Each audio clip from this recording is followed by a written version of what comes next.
All right, here's a quick overview of week 2. Week 2, we look at factors that are affecting health, levels of prevention, how culture impacts health, and we want to know how nurses promote health. So here's our learning objectives. And then for this week, you need to be at chapter 6 through 9 in the text. And then here's some other materials, and these links worked as of my recording this video. Here is an introduction to the public health intervention model, otherwise known as the Minnesota Wheel. It is me. It's about 5 minutes. And then this levels of prevention, primary, secondary, and tertiary. That is something I found on YouTube. Somebody other than me. People might enjoy that.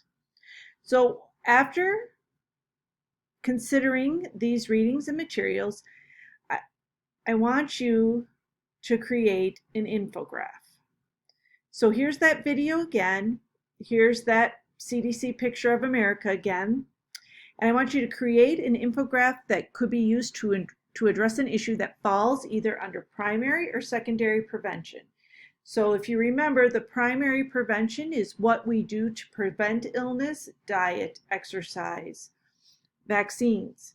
Secondary is usually related to screenings, colonoscopies, mammograms, prostate exams, pap smears, those types of things. So be sure to indicate which you've chosen. So if you did preventing obesity, you would indicate primary prevention, obesity, and your infograph would address ways to prevent obesity. So be sure to cite your sources, okay?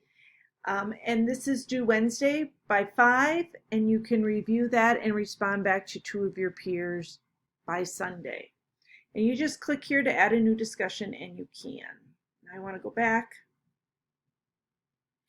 to factors affecting health. And then here is some infographics that they've used at the CDC that you can look at. I want you to create your own, but I also want you to get an idea of how infographics look and pay attention to the color, the wording. The less words, the better. The more they burn, the better they learn. So exercise and its relation to learning. Go light and grab a bite. Okay. There's a whole bunch of them. We've seen a million infographics related to COVID-19. This is just here to help give you an idea of what infographics should look like. And then the other thing you're going to do is you're going to reflect on community health promotion. And you're going to use specifically chapter 8 in the book. So there's a portion in the book where our author reaches out to the Mississippi Department of Health and Human Services, and she asks the lead poisoning nurse for some data.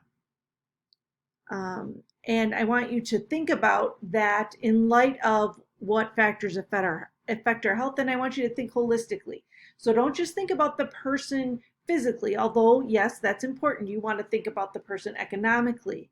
Where does that person's occupation, where they live, that person's religious beliefs, all of those factor into health. Sorry, I can't have the volume on my computer up to record these and block out my email dings at the same time. So you'll just have to overlook that. And then getting back to our assignment, what is the nurse's obligation in promoting health? So when you think about yourself as a nurse, what is your obligation to promoting health? All right, 250 to 400 word posts. Now what you can do is, what I prefer you do is to create this on a Word document. Use all the tools in the Word document for your spelling and your grammar and all of that, and then copy and paste this directly into the forum. It's just easier for me to read. If you don't know what I'm talking about and you do it wrong, the world will not end. I will not make you do it over. All right, so that's week 2. Thanks so much. Take care.